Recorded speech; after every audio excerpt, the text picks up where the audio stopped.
بەناوی خوای گەورە سپاس بۆ پەروەردگار کە یارمەتیدام توانیم ئەم بەرهەمە بێرمەناوە و بیخەمە نێو کتێبخانەی کوردیەوە. دیارە ئەم بەرهەمە سەرەتای دەستپێکردنم لە ساڵەکانی 2013 یەکەم قۆناغ و یەکەم هەنگاوم بوو لە کۆبوونەوەیەکی شاعیرانی گەرمیانە کە دانیشتین بۆ ماوەی 2 ساڵ و 4 مانگ بە بەردەوام شاعرمانەوتەوە لە ناو هەرجاری مانگی لە شوێنێک لە ماڵێکا کۆبینەوە و شاعیرانی میلی گەرمیان بیرم کردەوە لەوەی کەوا ئەوەی ئەوەندەی گرنگی بە خەڵکی شاعیری مردوو ئەدەین و ژیاننامەی خەڵکانی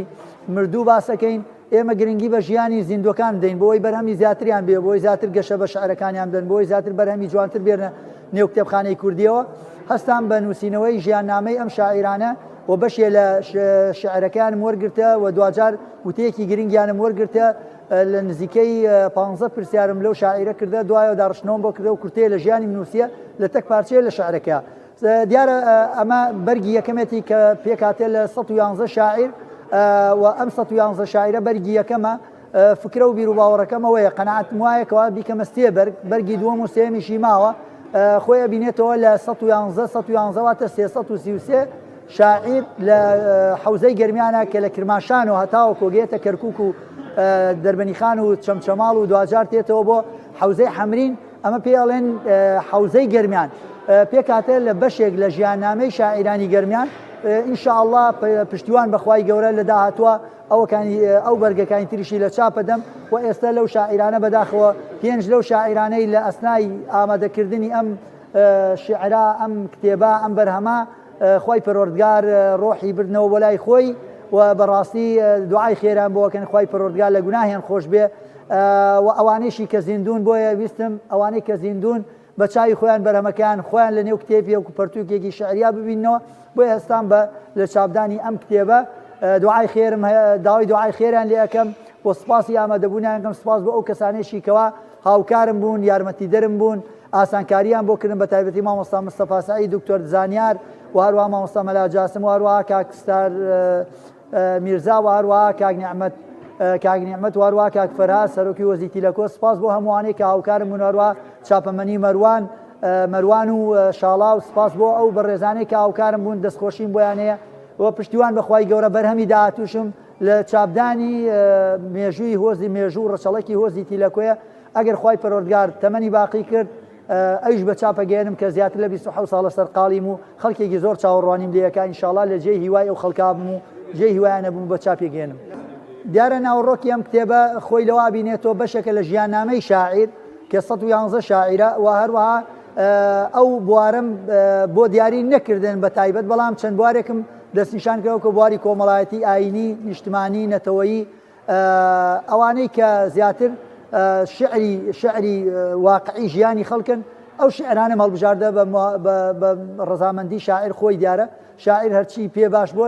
بەخواستی خۆی شعرەکەم دانا و هەروەها وتەیەکی گرنگی وەرگرتەیەکێ لە وتانەوە گرنگترین وتەیە بەلامەوە ئەڵێ گەورەی خەرجی پێویستە مەگری کێبانی زۆرە زیاترە بەفری ئەمە واتاکەی ئەوەیە کێ حەزی لە بەرپرسیارەتیە ئەرکیشی زیاترە بەرپرسیارەتی چەند شان بدەیتە ژێری ئەرک و واجباتە زیاترە بێ وەکو چۆن سەربانت گەورە بێ بەفر زیاترە گرە و بارگلەنکەی زیاتری گەرەکە و هیلاگونی زیاتری گەرەکە. دیارە ئەم کتێبە خۆیە بینێتەوە لە یەک بەرگاکە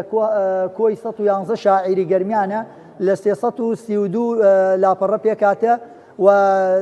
تیراژەکەی 1000 دانەمان لێ بە چاپ گەیاندە و ئینشاءڵڵا لە نێو کتێبخانەکانی کوردیاوە لە پێشەنگای سلێمانی ئینشاءڵڵا نمایشی یەکەین لەگەڵ کڵپەیەکی ناخی بەرهەمێکی ترمە نمایش یەکەین و لە کتێبخانەکانی گەرمیانشا خاک و شار و هەروەها پێنووس و هەروەها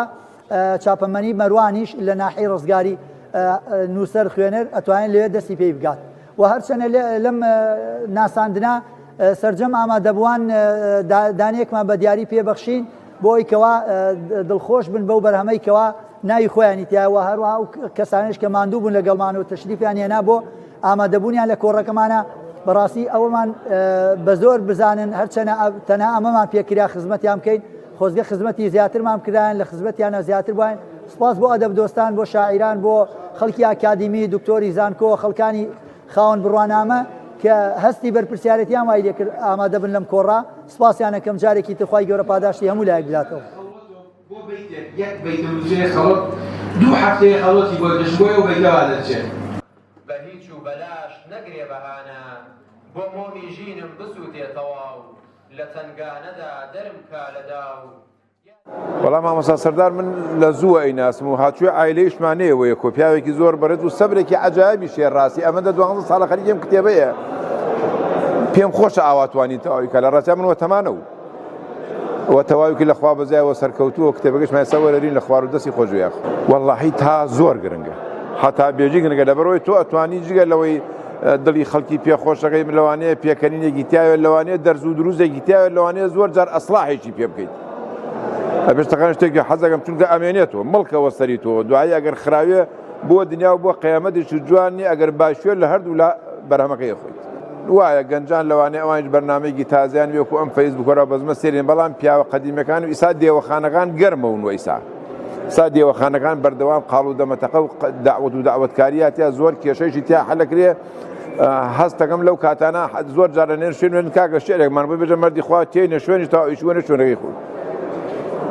هیوادارم گەنجەکانیش هەروە بیری لێ بکەن و زۆریشیان باشە لە خوابەزیاوەی بێژی گشتی وا بیر ناکات و سڕێکی مامۆسای چێژم لەوانەیە تا ئێستا نەیوتیوە مامۆسا ڕێویە فێری ماڵیان بوو ناموایە 20 قەل و کەڵەشێری خوارد ئیسایش بەردێکی تێنە تەقان هەل لە خۆی وتی وەڵڵاهی دیارە من کەم تەرخەمە بۆیە ئەو شتانە خوا شەرت وێقم پێوە نوێ وەڵا ڕێوی وای پیا ئەمەنە خۆی بۆ ئێوانانێ نانیانە خوارد تەسویریشی کرە بەس تەسویرەکە لەبەرەوەی ماڵ و مناڵ دەرچوو نەیدا پێم ڕێوەکە تیا دەبانی سپرەکە ئاوە گۆشتەکەنە دەبیو ئەمەنە خۆی بۆزۆ شعرەکەیشم نووسامە مادام ئازادە دەنگ بدەی وەکێ ئەم وەسیەتەی من توخوا بگرە گوێ هەرکێت هەڵبژارد بۆدا شایەتی ئەبێ ڕازی بیوەنیهایەتی چی تاوان بکار شەریکی لای خوا درۆ دەلەسە و نەمزانیش نایخوا یەک دنگی دشمان جارێکیشان کاتێ پەرلەمان قورئانی خوارد سوێنی یاسایی من شعرێکم نووسان برا ڕۆ سوێنی ناحەق ئەخورێ لە پەرلەمانە قورئانێ وا لە ئەوێ ئای چەندێ دەستیان پیانە ئەترسم قورئان نەوێ بەرگێ سەوزی پێوەوێ کاتێ لە خوایش نەترسیان بە هەر دەستیان پێوەوێ نە کارەبای هاپێوە نە ئەمپێر و نە پاتری قورئانەکەی پەرلەمان هەقە لەو شوێنە داگری تا میلەت ئاوا گێل بێ و باوەڕ بکە بەو سوێنە ئێمە هەروە لێنێرە ئەوان جوان لەو شوێن بزانێت چ وشەیەک پوختەترین گونجاوترین جوانترین ڕێکترین وشەی بخات ئەو شوێن بۆ ئەوەی دوای 200 ساڵ ناقدێک شاعرێک ئەدیبێک خوێنەیەک لەبەرەوە من دەستخۆشیەکەم لە مامۆستا سەردار دەستخۆشی لەو برا بەڕێزانەکەم کە بەشدار بوون لەم کتێبە شعرەکان ئەگەر مستەوایان لە هەر کوێیا بێ لە ڕۆژی نەقدا گلەیان لێکەن ڕەخنیان لێگرین پێیان پێکەنین گاڵتەیان پێکەین ئەوە بابەتێکی ترە بەڵام ئەم ئیشە لێرە کۆکردنەوەی زمانی ئەدەبی ناو کۆمەڵگا بە تایبەتی ئیسە ئێمە لەم گەرمیانەی خۆمانە لەم کەلارەیە یان لە سنووری گەرمیانە مەسئولیەتی سەرشانی ئێمەیە کۆکردنەوەی کولتوری کۆمەڵگا کە کۆمەڵی مامۆسای بەڕێز و مامۆستا ئەحمەد و کۆمەڵێک مامۆسای بەڕێزی ترمانەیە کاری زۆر گەورەیان کردووە لەم مەنتەقەیە خەریکی کۆکردنەوەی یاریە کوردەواریەکانی ناو کۆمەڵگان خەریکی کۆکردنەوەی شعرەکانن خەریکی کۆکردنەوەی کۆمەڵێک ئاداب و کولتور و سەقافەت و کۆمەڵێ شتی تر هەیە شتە کللتورەکانی ناو کۆمەڵگامان ئەوە ئەرکی ئێمەیە پاراستنیەوە ئەمانەتی خوایە لای ئێمە نەی پارێزین تاریخ لە ناوی ئەدا تاریخ ئەمان سڕێتەوە ئەکوژێنرێتەوە بەڵام ئەوە سەربەرزیە بۆ ئێمە و سەربەرزیە بۆ ئەم پیاوە کە هاتووە کۆمەڵێک لەو کارانی کردەوە کە ئەمەگەر کارێکی بچووکیش بێ من ئومێد دەکەم بەم پەیامەی منەوە بگاتە گوێی هەموو ئەدیبێک هەموو ناقدێک هەموو نووسەرێک کار لەسەر کۆکردنەوەی ئەدەبی کۆمەڵگای ئەمە بکا بە تایبەتی خزمەتکردن بە گەرمیانی خۆمان کە کەمترین خزمەتی پێکراوە ئەگەر خزمەت بە هەر کولتورێک لە کولتورەکانی میلەتی کورد بکەین خزمەتێکە واجبە لەسەر شانی تاکی ئێمە ئەمانەتە خوای گەورە میهرەبان ئەو زمان و نیشتیمانی پێمان داوە ڕێز و احترامی لێ نەگرین گەندەڵ و دز و خراپەکارەکان ئەیوەن ڕێز و احترامی لێ نەگرین ڕۆژە لە ڕۆژان وەکو تاریخە کۆنەکان ڕۆژە لە ڕۆژان ئەبینە باسێکەڵەن ملەتێک هەبووە لە مەنتەقا ناوی کەلارەکاتی خۆی وازم بە زمانی قسانی کرۆ ناوی کوردی بووە ئەو ئەمانەتەمان لە دەستدا و لە ڕۆژێکیش خوا لە قورئانە فەرمێ ثم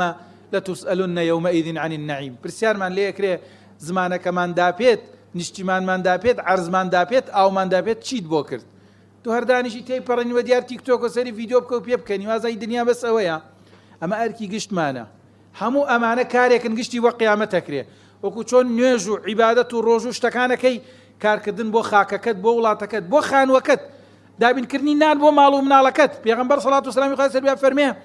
ئەو خواردن و شتانی کە ئەیکەیتە سەدەقە و چاک باشترینەوەتە بۆ ژن و مناڵەکەتی تێری تۆ و ئەو خزمەتەی کەوا ئەیکەی لە ژیانتە باشترینەوەتانێ بۆ گەلەکەی خۆت بۆ میلەتەکەی خۆتەیکەی بۆ هێشتنی کللتور و سەقافەت و ئەدەب و زمان و ماندووبوونی شاعر و شەو نخوونی شاعرەکان ئەگەر بێت و مامۆستا عەبدولکەریم و دەڕست نەبووایە ئەوە گوێتان لەو بەیتە جوانانەی مەحوی نابوو لەو بەیتە جوانانەی نالی نابوو ئەوە ئەرکێکە بۆ قیامەتی خۆی کردوێتی تاک بە تاکی ئێمە مەسئولین لێی ئەوەی نایکە تاریخ فڕێ ئەدا ئەوەی شکار ئەکا تاریخ زیندوی ئێڵێتەوە ببورن کە قسەکانم درێژ بۆ ئومێ دەکەم ئینشاءالله بەشی خۆی سودوی بوو بێ وصلى الله وسلم على سيدنا محمد وعلى آله وصحبه أجمعين.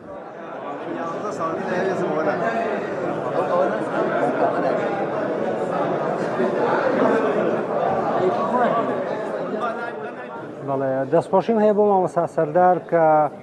جەنابیان پیاوێکن لە زۆربەی بوارەکانە ڕۆڵیان بینیوە لە گەرمیان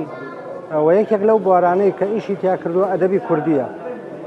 ئەوەی من لە خەیاڵم بێت تقریباً 8 ساڵ 9 ساڵ پێش ئێستا بوو مقابلەیەکی منی کرد شعرێکی لێ وەرگرتم بۆ ئەم کتێبەی بوو. مەبەستی لەم کتێبە ئەو بوو کە شاعیران ئەوانەی کە زیندون خۆیان بە چای خۆیان ناوێکی خۆیان و ڕسمێکی خۆیان و بەرهەمێکی خۆیان لە کتێبێکا ببینن. بەڵام بەداخەوە دیارە بە ئاسانی ناتوەتە دەسی ئەوانەی کە لەم کتێبە هەن 111 کەسن تا ئێستا 5 وفاتیان کردووە کە ئێستا لە کتێبەکە هەن. و مامۆستا بەرنامەی هەیە دووبارە ئەم کتێبە 111 شاعیری تر بناسیێنێ بە وڵهاوڵاتیانی کوردستان. و مامۆستا دەورێکی باشی هەیە لەم بابەتانەوە خۆی شارەزایەکی باشیە چونکە کەسێکی ڕۆشنبیرە چی لە